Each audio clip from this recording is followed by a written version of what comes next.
Hello दोस्तों, I welcome you all to Rahul Sharma education. दोस्तों, पिछले साल कई सारे ऐसे इम्पॉर्टेंट इवेंट्स हुए जिसकी वजह से जो चीफ मिनिस्टर का पोस्ट है वो काफ़ी ज़्यादा चर्चा में रहा था। आप देखेंगे सितंबर के महीने में दिल्ली में चीफ मिनिस्टर में बदलाव हुआ। अरविंद केजरीवाल ने स्टेप डाउन किया और अतिशी ने चीफ मिनिस्टर का पोस्ट अक्वायर किया। आप देखेंगे झारखंड में जो हेमंत सोरेन थे, उनकी गिरफ्तारी की वजह से चंपाई सोरेन ने स्टेट के पॉलिटिक्स को काफ़ी शेकअप किया था। बिहार को कौन भूल सकता है। बिहार में नीतीश कुमार ने जिस तरीके से 9वीं बार अपने आप को 9th times chief minister appoint किया और किस तरीके से किया, ये दुनिया भर में काफ़ी चर्चा में रहा था। तो इन सब मामलों की वजह से जो है चीफ मिनिस्टर का जो पोस्ट है वो काफ़ी ज़्यादा चर्चा में रहा है। तो आज हम इसे चीफ मिनिस्टर के पोस्ट के बारे में समझेंगे कि उसके फंक्शंस क्या है, कौन कौन से ऐसी बातें हैं जो हमें एग्जाम पॉइंट ऑफ व्यू से जाननी चाहिए, चीफ मिनिस्टर को किन किन कॉम्प्लिकेशंस का सामना करना पड़ता है, उसके क्या क्या पावर्स है, फंक्शंस है। इन सारी चीज़ों को हम आज लक्ष्मीकांत के इस चैप्टर में देखने वाले हैं। तो हमेशा की तरह दोस्तों, इस चैप्टर को मैंने छोटे छोटे सब हेडिंग्स में डिवाइड किया है और इन्हीं सब हेडिंग्स के माध्यम से हम समझने की कोशिश करेंगे कि चीफ मिनिस्टर किस तरीके से हमारे इंडियन पार्लियामेंट्री सिस्टम में काम करता है, जो हमने स्टेट के लेवल पे फॉलो किया है। तो सबसे पहले हम चीफ मिनिस्टर के बारे में कुछ बैकग्राउंड्स देखेंगे। उसके बाद हम चीफ मिनिस्टर के अपॉइंटमेंट से रिलेटेड बातें देखेंगे। चीफ मिनिस्टर को ओथ कौन दिलवाता है, उसका टर्म कितने साल का होता है, सैलरी कहाँ से मिलती है, ये सारी बातें देखेंगे। फिर इसके बाद अलग अलग हम फंक्शंस और पावर देखेंगे चीफ मिनिस्टर के पास जो भी है उनके बारे में। और लास्ट में हम देखेंगे कि गवर्नर के साथ चीफ मिनिस्टर का रिलेशनशिप किस तरीके का है। हमारे कॉन्स्टिट्यूशन के कौन कौन से ऐसे प्रोविजंस हैं जो कि गवर्नर के साथ चीफ मिनिस्टर के रिलेशनशिप के बारे में हमें बताते हैं। तो दोस्तों, वीडियो को शुरू करने से पहले अगर आपने अभी तक लाइक नहीं किया है तो लाइक कर दीजिए और चैनल को सब्सक्राइब कर लीजिए। सबसे पहले अगर हम इंडियन पार्लियामेंट्री सिस्टम में चीफ मिनिस्टर के बैकग्राउंड की बात करें तो देखिए, हमने अपने देश में सेंटर और स्टेट दोनों लेवल पे पार्लियामेंट्री फॉर्म ऑफ गवर्नमेंट को अडॉप्ट किया है। आप देखेंगे सेंटर लेवल पे chief prime minister head of the state होता है, और जो माफ़ कीजिएगा, prime minister head of the government होता है, और प्रेसिडेंट जो होता है वो हेड ऑफ द स्टेट के रूप में काम करता है। सेम चीज़ आप स्टेट में भी देखेंगे।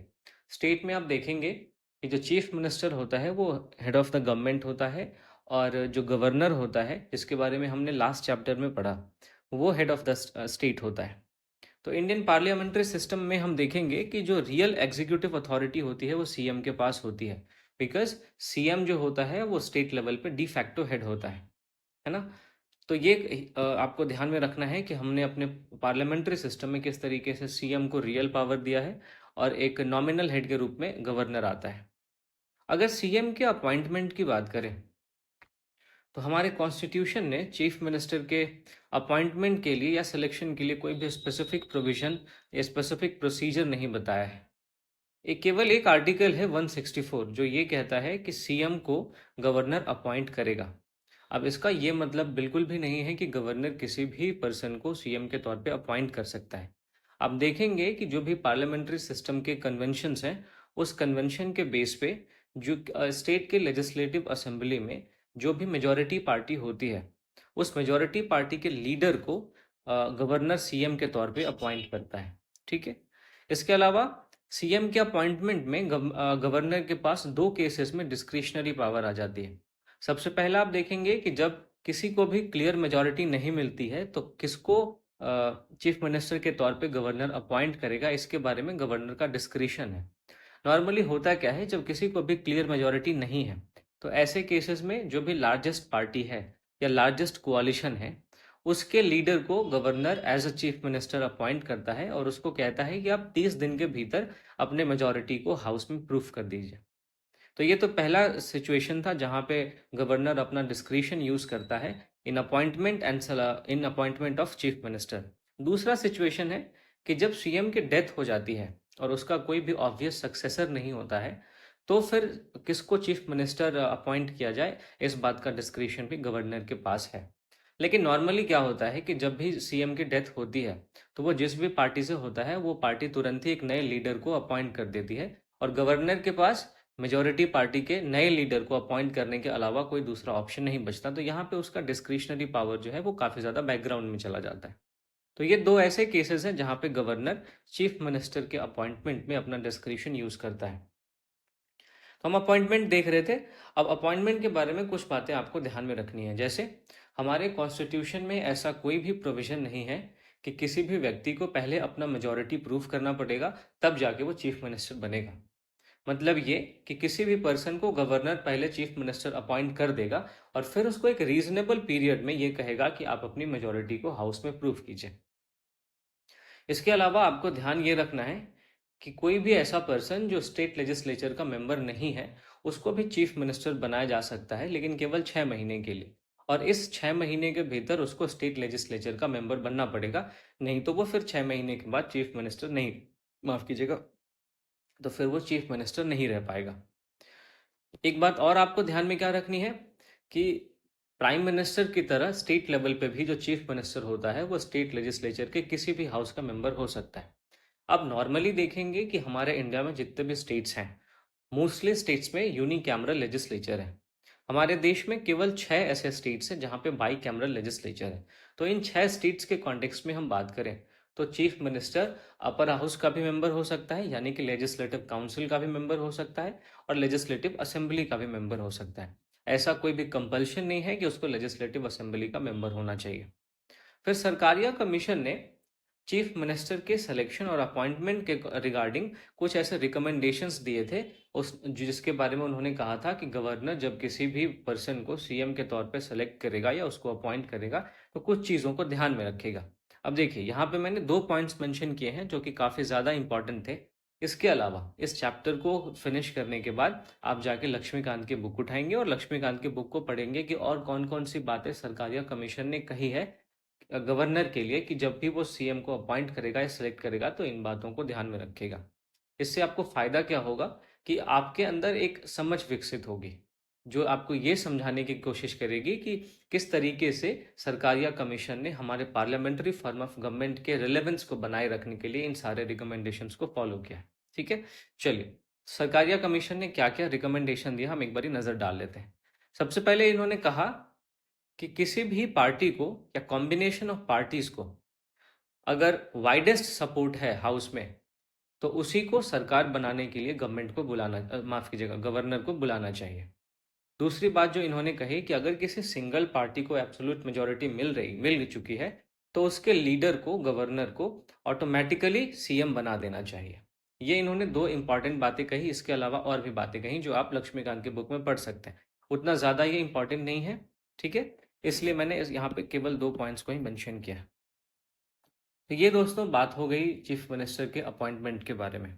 अब हम बात करते हैं चीफ मिनिस्टर को ओथ कौन दिलवाता है, चीफ मिनिस्टर का टर्म कितना होता है और सैलरी कितनी है। तो चीफ मिनिस्टर के ओथ की बात करें दोस्तों तो गवर्नर चीफ मिनिस्टर को ओथ दिलवाता है। ठीक है, फिर गवर्नर जो है वो चीफ मिनिस्टर को सीक्रेसी का भी ओथ दिलवाता है। इसका मतलब ये कि चीफ मिनिस्टर इस बात के लिए शपथ ग्रहण करता है कि वो डायरेक्टली या इनडायरेक्टली किसी भी इंफॉर्मेशन को किसी दूसरे के साथ कम्युनिकेट या रिवील नहीं करेगा जिसको कि जो कि स्टेट का मिनिस्टर नहीं है। ठीक है, या फिर किसी ऐसे पर्सन के साथ जो कि जिसको किसी इंफॉर्मेशन को प्रोवाइड करना ज़रूरी है और जो मिनिस्टर नहीं है, तो उसके अलावा किसी भी दूसरे व्यक्ति को चीफ मिनिस्टर कोई भी ऐसा इंफॉर्मेशन कम्युनिकेट नहीं करेगा। तो एक सीक्रेसी का ओथ भी जो चीफ मिनिस्टर है वो गवर्नर के सामने एडमिनिस्टर करता है। चीफ मिनिस्टर के टर्म की बात करें तो इसका टर्म फिक्स नहीं होता है। ये गवर्नर के प्लेजर तक अपना ऑफिस पे बना रहता है। अब इसका ये मतलब नहीं है कि गवर्नर कभी भी चीफ मिनिस्टर को पोस्ट से हटा सकता है। अब देखिएगा कि जब गवर्नर तब तक चीफ मिनिस्टर को पोस्ट से नहीं हटा सकता जब तक कि उसको लेजिस्लेटिव असेंबली में मेजोरिटी मिली हुई है। अगर चीफ मिनिस्टर ने लेजिस्लेटिव असेंबली में अपनी मेजोरिटी को खो दिया तो या तो वो खुद रिजाइन करेगा या फिर गवर्नर उसको डिसमिस कर सकता है।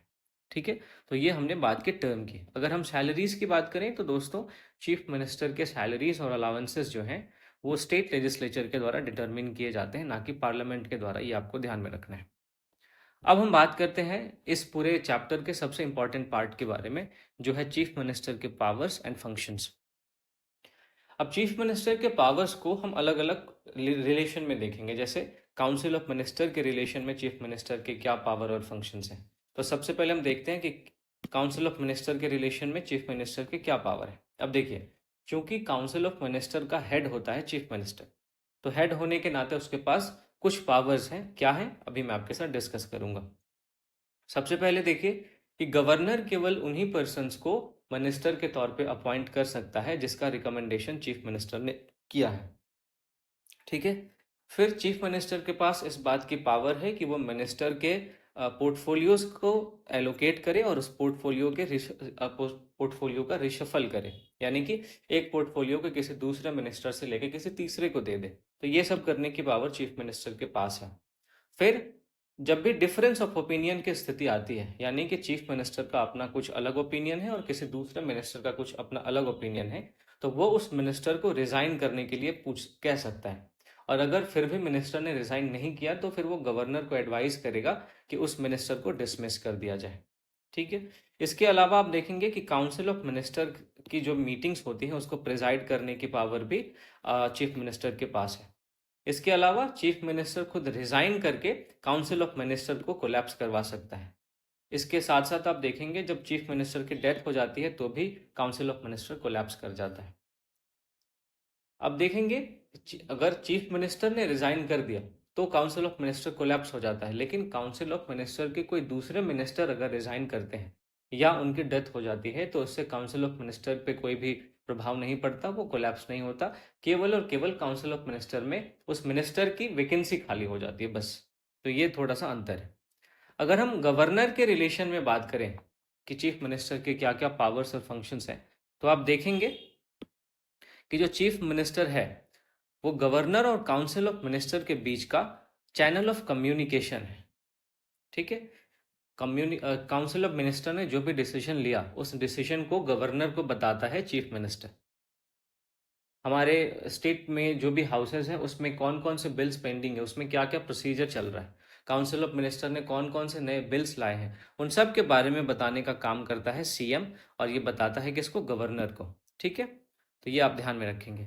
इसके साथ साथ आप देखेंगे बहुत सारे इंपॉर्टेंट ऑफिशियल्स के अपॉइंटमेंट में भी ये गवर्नर को एडवाइस करता है। जैसे आपका एडवोकेट जनरल हो गया, जो स्टेट पब्लिक सर्विस कमीशन है उनके मेंबर्स हो गए, इन सब के अपॉइंटमेंट में गवर्नर को एडवाइस करने का काम चीफ मिनिस्टर करता है।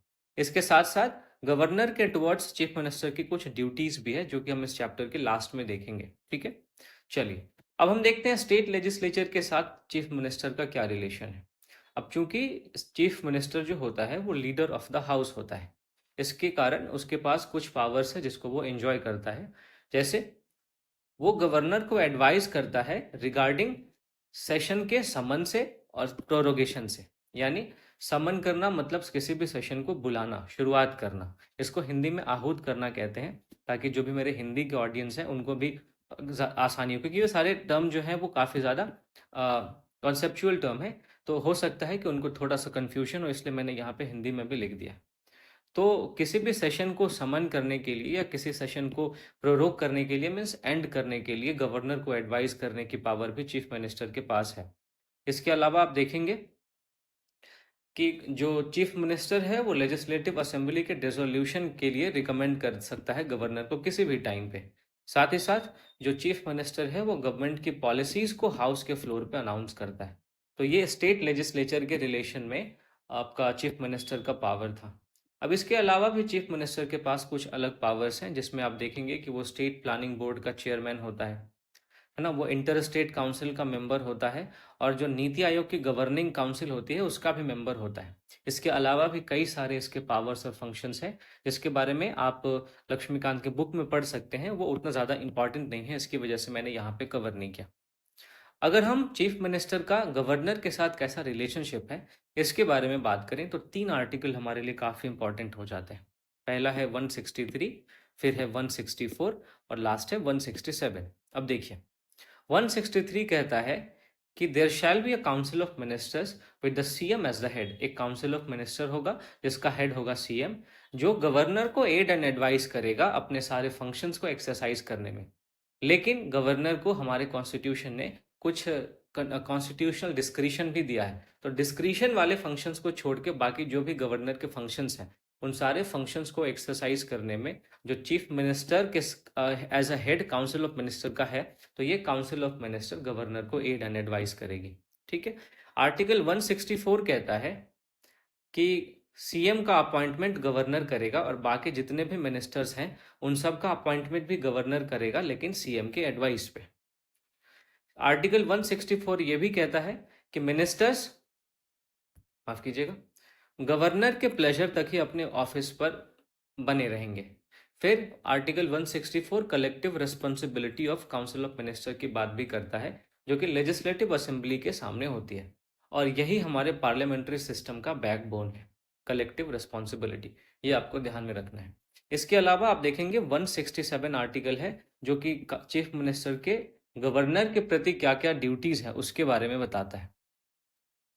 तो देखिए, कुछ ऐसे ड्यूटीज हैं जिसके बारे में गवर्नर या चीफ मिनिस्टर की ड्यूटी है कि वो गवर्नर को कुछ बताए। फॉर एग्जाम्पल, स्टेट के एडमिनिस्ट्रेशन के बारे में या स्टेट के हाउस में, यानी स्टेट के लेजिस्लेचर में कौन कौन से बिल्स आए हैं, इन सब पे इंफॉर्मेशन प्रोवाइड करना गवर्नर को, ये चीफ मिनिस्टर की ड्यूटी है। दूसरी बात कि अगर गवर्नर ने कोई इंफॉर्मेशन चीफ मिनिस्टर से मांगा है रिगार्डिंग द एडमिनिस्ट्रेशन या फिर regarding the bills pending in the house, तो उन सब के बारे में इंफॉर्मेशन प्रोवाइड करना ये भी चीफ मिनिस्टर की जिम्मेदारी है, ड्यूटी है। इसके अलावा देखेंगे आप कि अगर कोई मिनिस्टर कोई प्रपोजल लेके आता है और उस प्रपोजल को अभी तक काउंसिल ऑफ मिनिस्टर के सामने नहीं रखा गया है, तो ऐसे प्रपोजल को गवर्नर चीफ मिनिस्टर से ये कह सकता है कि आप पहले काउंसिल ऑफ मिनिस्टर के पास रखवाएं। तो ये करना भी चीफ मिनिस्टर की ड्यूटी है। तो ऐसे ही कुछ ड्यूटीज की चर्चा आर्टिकल 167 में है। तो इन 3 आर्टिकल्स के कॉन्टेक्स्ट में हमने समझा कि चीफ मिनिस्टर का गवर्नर के साथ रिलेशनशिप कैसा है ना।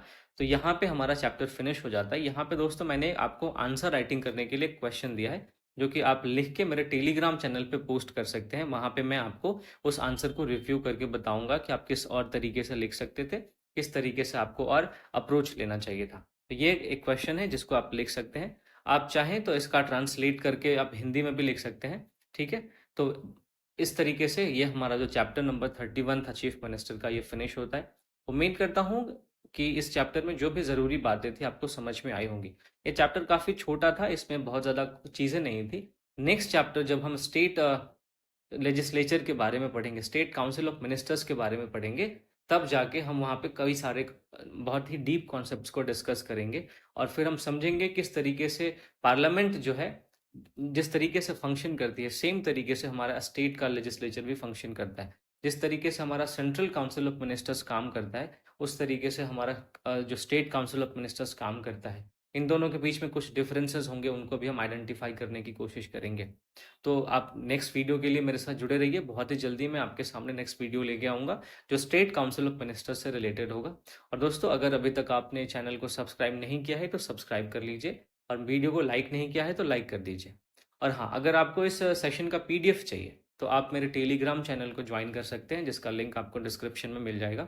Thank you for watching.